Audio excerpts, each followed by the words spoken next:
Halaman 35. Masih dalam pembahasan Hawarikul lil adat. Hawarikul lil adat itu apa artinya?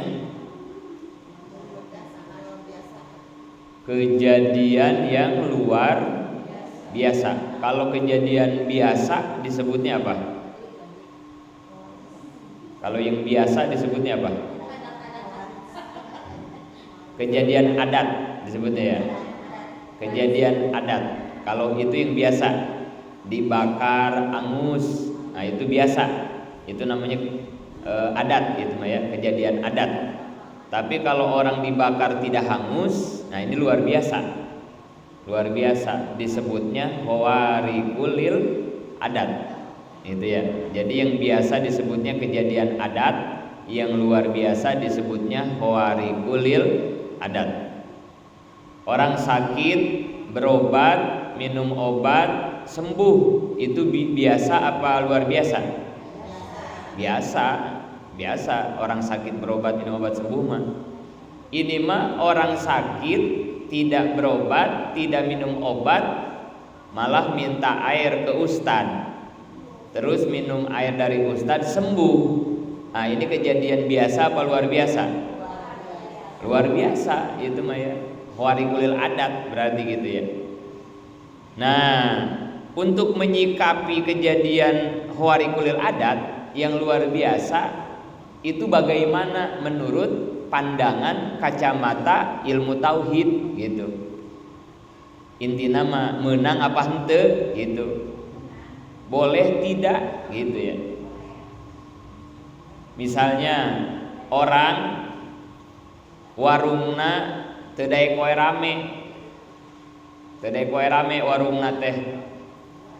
Akhirnya dia nyari cincin Nabi Sulaiman, atau nyari semar mesem, atau nyari jimat, atau nyari wapak. Terus ditaruh di warungnya, ditempel di warungnya, tiba-tiba warungnya rame. Itu kejadian biasa apa luar biasa?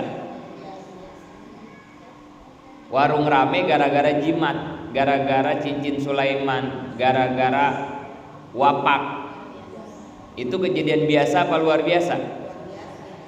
Luar biasa. Hawarikul lil adat itu ya. Karena biasanya kalau warung rame harusnya bagaimana kalau yang biasa? Warungnya dibagusin, isi warungnya dikumplitin, harganya jangan terlalu mahal, terus yang ngelayaninnya harus murah senyum. Kemudian kalau ada yang ngutang, kasih. Itu biasanya kalau udah begitu warung rame. Jangan warungnya aja kumuh, nanyain garam gak ada, mau beli sarden gak ada, gak komplit, terus harganya juga mahal, terus gak boleh ngutang, terus yang ngelayaninnya judes. Nah itu gak rame, itu gak bakal ada yang beli. Itu proses biasa kan begitu ya. Jadi kalau pengen rame itu begitu, bukan make jimat, bukan pakai cincin Sulaiman, bukan. Nah, kalau ada warung rame, make wapak, make cincin Sulaiman, itu kan hawarikul lil adat. Nah, itu teh boleh apa enggak gitu. Ini kan kita harus tahu ini ya. Dan ukurannya bukan otak kita. Yang boleh memutuskan hukum itu kan bukan otak kita, bukan nafsu kita, tapi harus agama. Orang sakit minta air ke ustad, boleh apa enggak kata agama, kan gitu kan, bukan kata kita. Orang warungnya sepi, boleh gak nih masang wapak biar rame, kan begitu kata agama. Nah maka ini penting kita membahas, mengetahui tentang hawarikul lil adat dilihat dari kacamata ilmu tauhid. Dilihat apanya? Boleh dan tidak bolehnya, gitu ya. Orang lagi hamil, awas kudu mawa peniti lamun keur hamil. Nah, kan gitu ya. Bangle kan gitu ya. Awas lamun keur hamil jangan suka ngelilit-lilit anduk di leher, kan gitu ya. Itu kejadian adat apa warikulil adat? Awas nih, adatnya bukan adat budaya suatu tempat ya. Ini adat kata tauhid ya. Bukan eta mah adat orang Keranggan, eta mah adatna orang Tasik, bukan adat itu, bukan. Bukan adat itu. Ini mah yang kita sedang bahas adat menurut ilmu tauhid ya. Itu kejadian-kejadian kayak tadi itu teh kejadian adat apa warikulil adat, kan begitu ya. Kalau itu kejadian warikulil adat, kata agama boleh enggak kita make gituan, kan begitu ya. Nah ini harus kita tinjau dari pandangan ilmu tauhid gitu ya. Jangan duduk di atas meja, jangan duduk di depan pintu, kan gitu ya. Jangan makan di piring yang pecah dikit gitu ya. Nah, itu kan banyak di masyarakat hal-hal kayak begini nih yang harus diluruskan. Kalau benar, kalau boleh kita lakukan, tapi kalau haram berarti kan jangan, karena ini urusannya sama akidah, sama tauhid, sama keimanan. Nggak main-main ini mah. Ya. Maka kemarin cara meninjau halal dan haramnya, boleh dan tidaknya kejadian warikulil adat itu harus dilihat dari berapa sudut.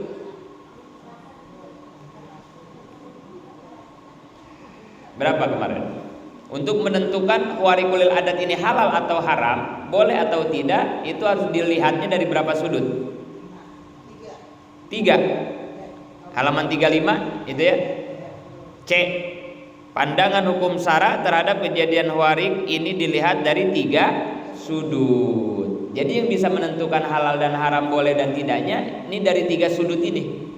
Kalau dia menyimpang, menyalahi 3 sudut ini haram.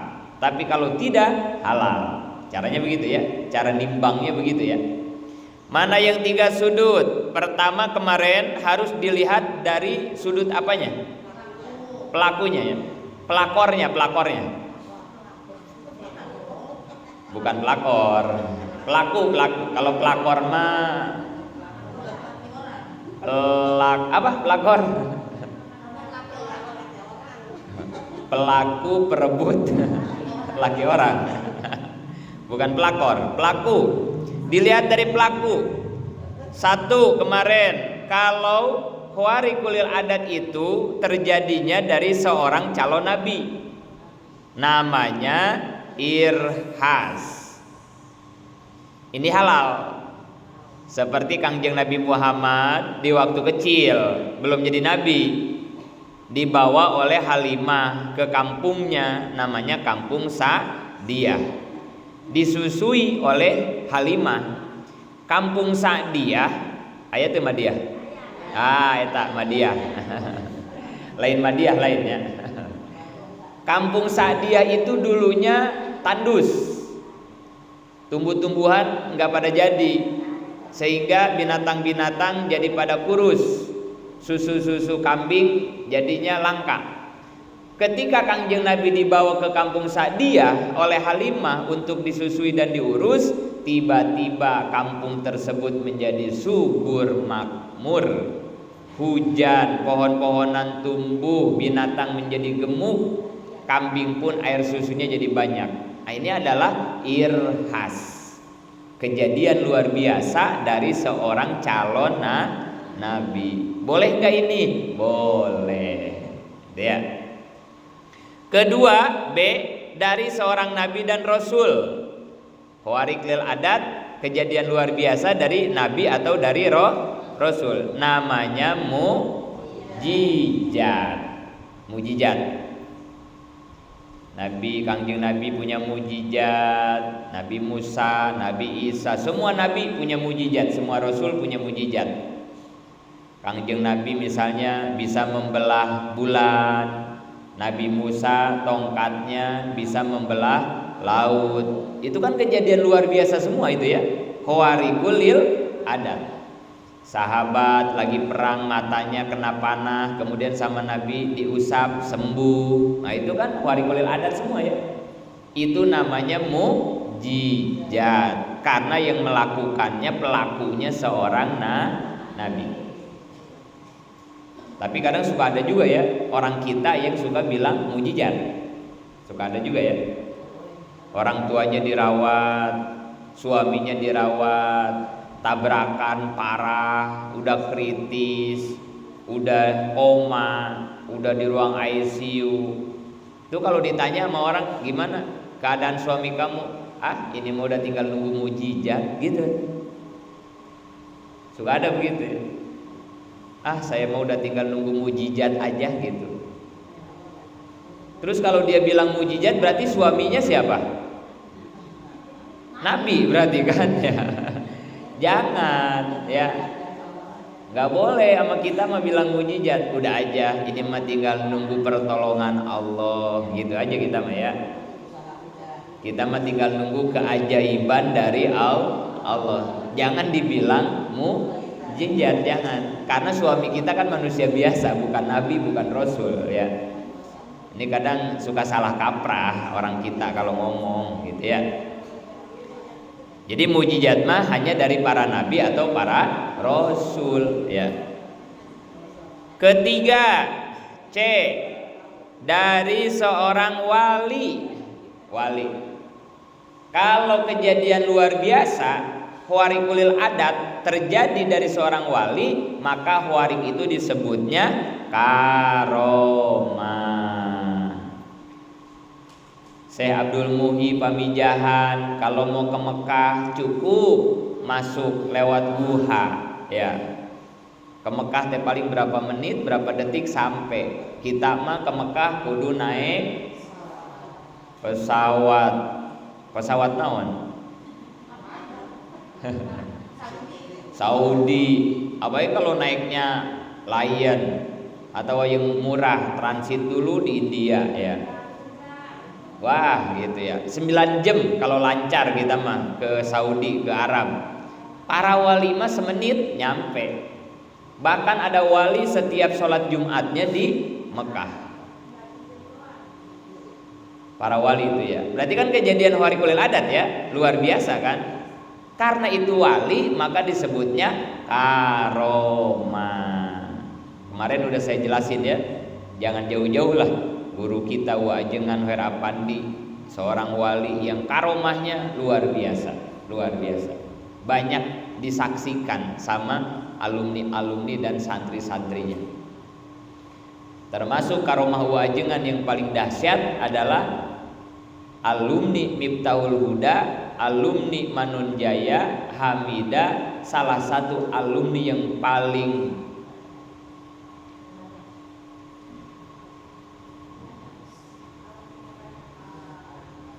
satu paling banyak jumlahnya, mungkin sudah puluhan ribu. Yang kedua paling ada nggak alumni pesantren lain gitu ya, Tebu Ireng, maaf bukan lagi ngejelekin, enggak, ini hanya kita sedang menggambarkan sebuah karomah gitu ya, perbandingan, bukan dibanding-bandingin jelek, bukan. Ada nggak alumni pesantren lain, pesantren besar yang seperti alumni Manunjaya, yang setiap bulan ngadain pengajian di kabupatennya masing-masing, guyubnya masih terjaga. Kita kan kayak di Bekasi nih, alumni setiap bulan, setiap Sabtu pertama ngadain pengajian bulanan. Tempatnya gantian, kadang di sini di Miftahul Huda, kadang di Mayajid, kadang di Cikarang, kadang terus aja muter.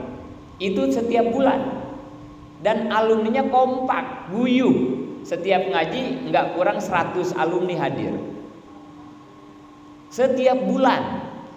Bahkan yang rajin ngajinya itu ke Tasik setiap malam Jumat kedua, sebulan sekali.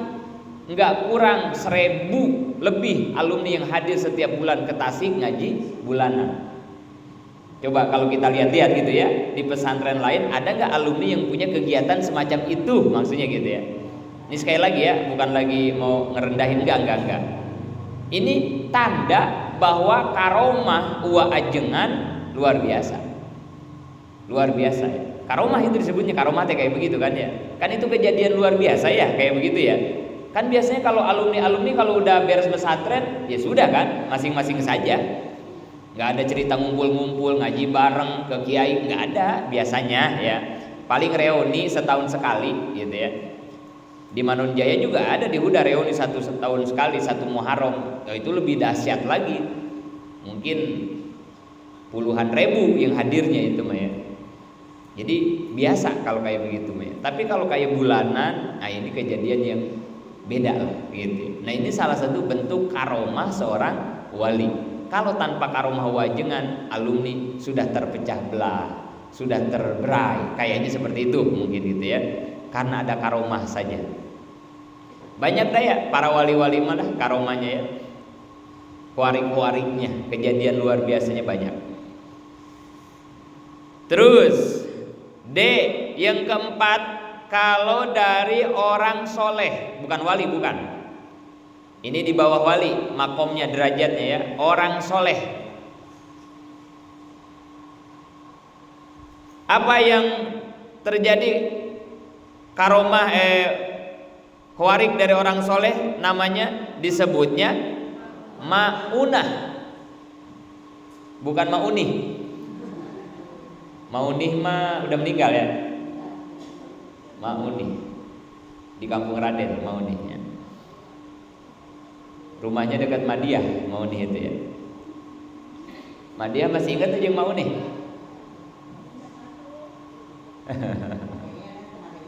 Wah, tengah dingin. Ma'unih.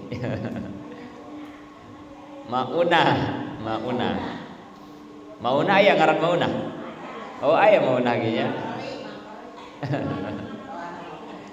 Bagus, berarti maunah ya. Jadi maunah itu adalah kejadian luar biasa yang terjadi dari orang yang soleh. Kayak tadi, minta air sama guru, sama ustadz. Kan insya Allah guru kita soleh kan begitu ya. Makanya kita minta air, minum air tuh dari guru, anak kita sembuh. Nah itu kayak begitulah. Itu namanya maunah. Kayak gitu ya, maunah. Contohnya dah kayak begitu. Bahkan ada anak bayi nangis, ada anak gede nangis. Jam 12 peuting, eta datangna ka ustad eta. Ada bayi malam-malam teu eureun-eureun curi ku eta. Jam 12 malam ngetok pintu. Majid, ieu anak kunaon cenah ieu? Teu bisa hehe cenah ieu ceurik wae. Ku jadi kemang Yajid itu datang nanya. Anak kecil orok bayi nangis enggak berhenti-berhenti. Kita jam 12 malam dibangunin. Ya begitulah resiko seorang masalah anak nangis pun ke ustad ngadunanya. Teu hudang we teu eureun-eureun cenah ieu ceurikna ieu kunaon cenah ieu. Ya urang ge bingung, padahal kita juga bingung ya, mau digimanain bocah nangis ya. Kumaha tuh? Tapi kan enggak boleh nolak ya, orang udah datang mana malam-malam kasihan ya. Geus naon we lah sabisa-bisa apa namanya. Tapi iya ya, aneh ya. Padahal mah ilmuna eueuh, naon eueuh kan enggak ada ya. Itu bocah ya kita gendong, baca sholawat, ya kita ngedoa ke Allah kan gitu, minta ya. Eureun ceurikna eta budak ya eureun. Apa sieun nempo Mang Yajid itu serem apa naon gitu nya. Sieun apa namanya serem eureun. Eureun ceurikna. Aduh. Lain maunah itu kan Mang Yajid ge lain jalma soleh eta mah nya. Maunah mah dari orang soleh atuh, Mang Yajid mah bukan orang soleh kan ya, lain maunah itu mah kebenaran. Kebenaran bayinya udah pegel nangis gitu kali itu ya. Udah capek nangis, udah 2 jam gak berhenti-berhenti, pas digendong berhenti gitu ya. Itu mah kebenaran itu mah ya. Udah pegel kali dia nangis dari tadi ya. Aduh. Ya, dari orang-orang soleh, ahli ibadah, itulah, itu namanya maunah, ya. Dari orang mukmin fasik. Ini kebalikan mukmin soleh. Kalau mukmin soleh mah yang ahli ibadah, kalau mukmin fasik mah ibadah tapi masih resep maksiat. Itu ya, mukmin fasik mah ya. Ibadah tapi masih resep maksiat. Namanya mukmin fasik. Kalau ada orang mukmin fasik, ya kayak Mang Yajid lah barusan begitu ya, bisa mengeluarkan kejadian luar biasa, maka itu namanya apa itu? Ihanah namanya ya. Bukan maunah ya, tapi namanya ihanah. Orang gak pernah sholat, tapi orang kalau sakit dipegang sama dia sembuh. Wah, itu ya. Itu namanya ihanah itu ya. Gak pernah sholat, tapi orang Islam ya, orang Islam. Gak pernah sholat, gak pernah puasa, judi mulu, ngadu ayam mulu. Tapi kalau orang sakit dipegang sama dia sembuh. Bukan dukun, ini orang Islam. Orang Islam ya. Iya kali ya. Mungkin ada dukun Islam mungkin ya. Ya, mungkin ya. Ada dukun yang Islam mungkin ya. Tapi jangan bilang dukun dulu, jangan ya. Ini mah orang kita ini mah ya. Enggak pernah sholat, enggak pernah ngaji, tapi orang Islam. Tapi kalau orang sakit sama dia disembur sembuh. Kelaras kedebong, kelaras pati, gawaras abong, gawaras mati. Eta mah almarhum Mang Mad, eta mah elmuna eta mah ya. Asal ya, mana Yaya? Tuh Yaya tuh tahu tuh. Kalau sakit sama Mang Madukun, makanya sebutnya Mang Madukun katanya. Kadia kelaras kedebong, kelaras pati, gawaras abong, gawaras mati kan gitu ya. Aya model gitu misalnya, itu namanya ihanah ya, bukan maunah. Yang keenam, kalau dari orang kafir ini mah ya. Kita punya tetangga orang Kristen misalnya ya, orang Kristen, tapi dia punya khawariqul adat, dia punya kemampuan yang luar biasa. Ya misalnya bisa nyembuhin orang, atau kayak itu tuh yang di TV yang pawang hujan, siapa tuh? Yang cewek? Rara ya namanya ya. Pawang hujan kan? Agamanya apa Rara? Hindu, orang Bali ya. Hindu kalau nggak Buddha. Tapi dia bisa menahan hujan. Rara itu ya, pakai alatnya itu kan ya. Itu kan berarti kan kejadian luar biasa ya. Kok hujan bisa ditahan? Berarti kan luar biasa ya. Tapi karena terjadinya dari seorang non muslim, maka itu namanya istidraj, namanya ya, istidraj. Nah, kemudian ini ada 6 ya, ada 6 berarti ya. Pelakunya ada 6 nih yang harus dipahami. 1, calon nabi, namanya apa? Irhas.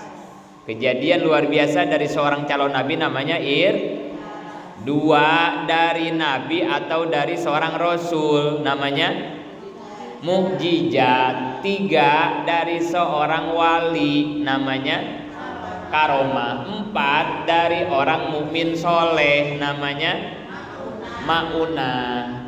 Ini yang 4 hukumnya halal. Jadi 4 hukumnya halal ya. Calon nabi, nabi dan rasul, wali dan orang soleh. Ini halal, boleh kita kalau mau minta tolong, minta bantu dengan khawariqul adatnya mereka yang 4 ini boleh. Cuman sekarang calon nabi udah nggak ada, sekarang ya. Berarti yang nyisa tinggal 2, wali dan orang soleh. Silakan tuh sama yang 2. Kemudian yang keempat, mukmin fasik. Kejadian luar biasa khawariqul adat dari seorang mukmin fasik, namanya apa? Ihanah. Kemudian yang kelima mukmin fasik, yang keenam dari orang kafir, namanya istidraj. Nah, yang 2 ini haram. Awas, ibu-ibu ingat-ingat. Nggak boleh kita mencari khawariqul adat dari mukmin fasik atau dari orang nggak boleh, haram. Ingat-ingat, saya mau hajatan, manggil Rara supaya nanti nggak hujan, nggak boleh, karena Raranya bukan orang Islam. Aduh, anak saya sakit, katanya Mang itu bisa nyembuhin tuh yang tukang adu ayam. Nggak boleh, karena dia tukang adu ayam, walaupun orang Islam, walaupun dia bisa nyembuhin, nggak boleh. Hati-hati ini tauhid ini ya. Awas, jangan sampai salah. Nggak boleh tuh kita minta dibantu sama orang yang punya khawariqul adat kalau dia seorang mukmin fasik atau orang kafir. Awas. Itu yang pertama, dari sudut pelaku. Yang pertama. Nomor 2, dari cara mendatangkan khawariq.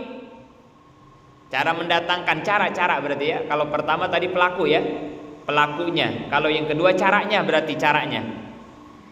Cara mendatangkan khawariq itu bagaimana? Kalau dengan cara berdoa kepada Allah, membaca sholawat, baca asmaul mubarakah, nama-nama yang ada barokahnya, tawasul dengan pekerjaan pribadi atau dengan kemuliaan orang lain, maka hukumnya boleh, malah zikirnya menjadi ibadah. Jadi pertama ingat caranya ya, caranya harus dilihat juga. Kita sakit, anak sakit, mau minta air obat, ke siapa? Ingat, jangan sama orang fasik, jangan sama orang kafir. Ini nih sama guru saya, ustadz.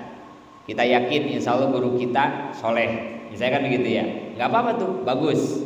Tapi walaupun itu ustadz, walaupun itu kiai, walaupun jubahnya panjang, walaupun udang kepalanya segede ban Vespa, walaupun tasbihnya gede-gede kayak tasbih pamijahan, pokoknya kiai banget ya, tapi kalau caranya kagak bener, nggak boleh. Nggak boleh. Carana tadi Okos Mang Mad almarhum, Klaras Kedebong, Klaras Pati, itu nggak boleh, nggak boleh. Apaan Klaras Kedebong, Klaras Pati? Nggak boleh.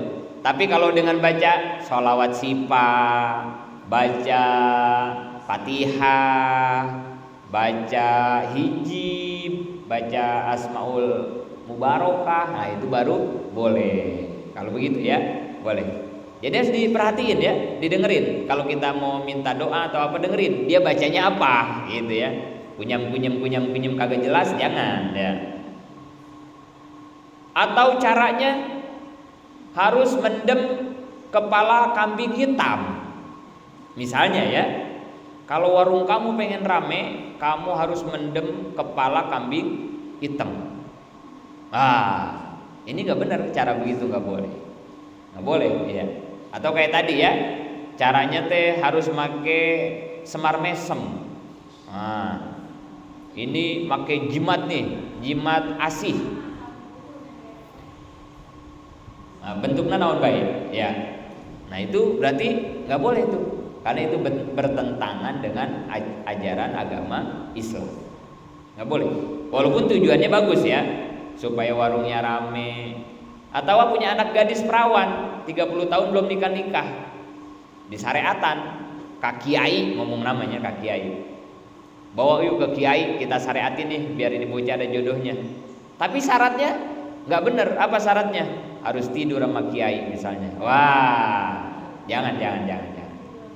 Atau mandi 7 sumur, tapi mandi 7 sumurnya dari sumur pertama ke sumur 2, 3 sampai 7 harus telanjang bulat, jalan malam-malam jam 1 malam purnama. Nggak boleh.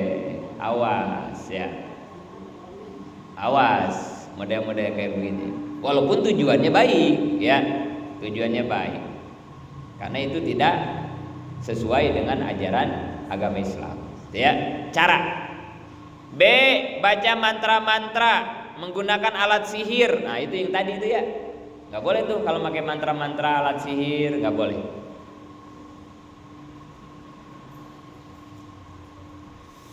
pakai apel jin lah gitu ya. Maka banyak gitu ya. Waduh, itu alat-alat, apalagi sekarang mah aduh, alat-alat kayak begituan tuh di Tanah Abang, di mana ya suka dijualin tuh? Ada tempatnya di Jakarta tuh ada ya, pasar khusus kayak begituan dah, jualin perlengkapan perdukunan dah gitu ya, perdukunan.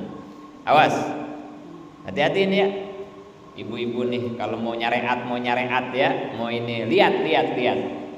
Bukan hanya dilihat pelakunya, tapi lihat juga caranya. Caranya bagaimana? Kalau bertentangan dengan syariat agama, jangan, nggak boleh.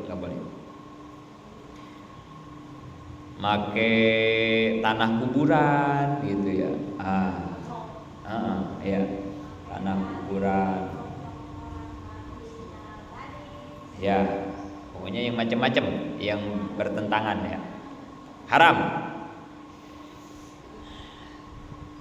Kemudian yang ketiga, nomor 3. Dilihat dari sudut apa? Dari tujuan menimbulkan khawari. Walaupun yang melakukannya orang soleh, cara ibadah kepada Allah, tapi kalau tujuannya tidak baik, misalnya merebut istri orang, menghancurkan nama baik orang, membela orang kafir, dan lain-lain, maka semua itu hukumnya haram. Tujuannya ingat ya, tujuannya. Yang ketiga tujuannya. Kita ngewarung, tetangga kita juga ngewarung. Warung kita sepi, warung tetangga mah rame terus. Kita sirik. Kenapa warung saya sepi, warung dia rame, gitu ya. Jangan warung lah, warung mah terlalu ini ya. Ini aja lah, Mang Yajid Ustad. Ayah hiji di UJ ya, UJ inisialnya doang itu mah ya. UJ itu mah UJ inisialnya doang. Bukan nama lengkap, inisialnya UJ, Ustadz Jahrudin inisialnya itu ya. Nggak boleh nyebutin nama, itu mah inisialnya doang ya. Ustadz Jahrudin inisialnya. Itu inisial apa ngaran lengkap?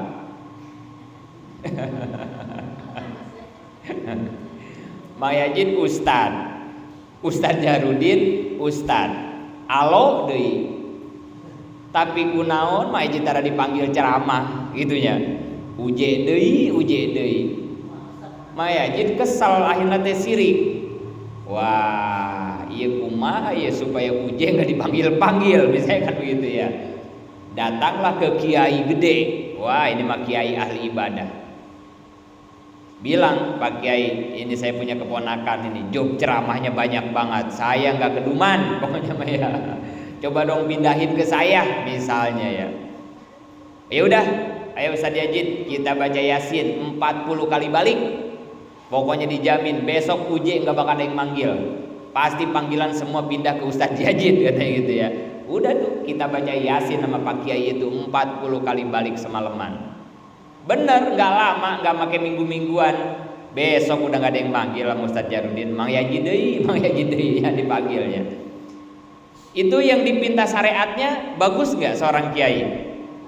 Bagus, kiai ahli ibadah. Caranya bener nggak baca Yasin? Bener, baca Yasin nggak ada mantra-mantra. Cuman tujuannya menzolimi haram. Sanajan anu ngalakukeun kiai, sanajan bacaana ya Yasin. Kalau untuk menzolimi orang haram, nggak boleh ya. Hati-hati nih. Makanya suka ada panggilan dukun syar'i gitu ya, dukun kok syar'i. Dukun syar'i itu apa? Kiai. Dukun syar'i itu kiai ya. Kan kalau dukun yang make mantra-mantra, make ayam cemani, itu mah kan dukun ya iyalah itu mah ya. Dukun sesat mungkin begitu ya. Nah, ini mah kiai, ini mah ya dukun. Tapi kiai kerjaannya itu tadi ya, bikin orang cerai, kiai itu ya. Bikin job ceramah orang sepi. Nah, itu dukun sebetulnya, bukan kiai itu ya. Namanya dukun syar'i, namanya nauzubillah ya. Emang ini suka ada yang model kayak begitu? Ada. Bahkan dari zaman Nabi Musa alaihi salam ada.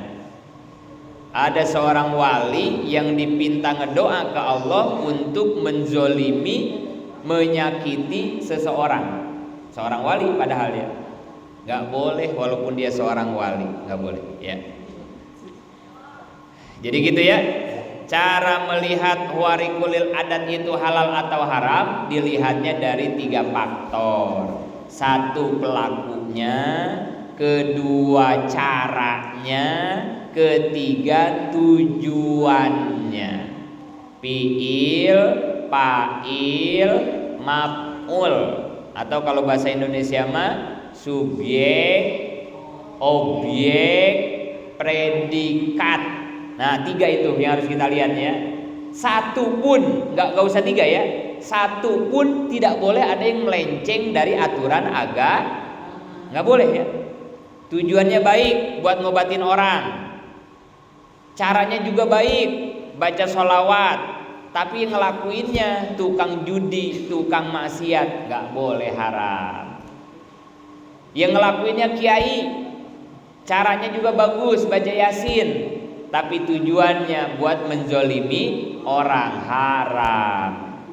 Tujuannya baik, buat nyembuhin penyakit, pelakunya juga bagus, seorang kiai, tapi caranya harus mendem kepala kambing hitam, haram itu juga ya. Jadi yang 3 ini nggak harus semuanya salah. 1 aja menyimpang dari agama, maka itu sudah dianggap haram. Jadi salah, jadi haram, jadi nggak boleh, gitu ya. Nah, sampai di situ nanti kita lanjutkan. Dek, halaman 36 Dek, kita dianjurkan untuk berdoa dan berzikir. Mudah-mudahan manfaat. Amin ya Allah.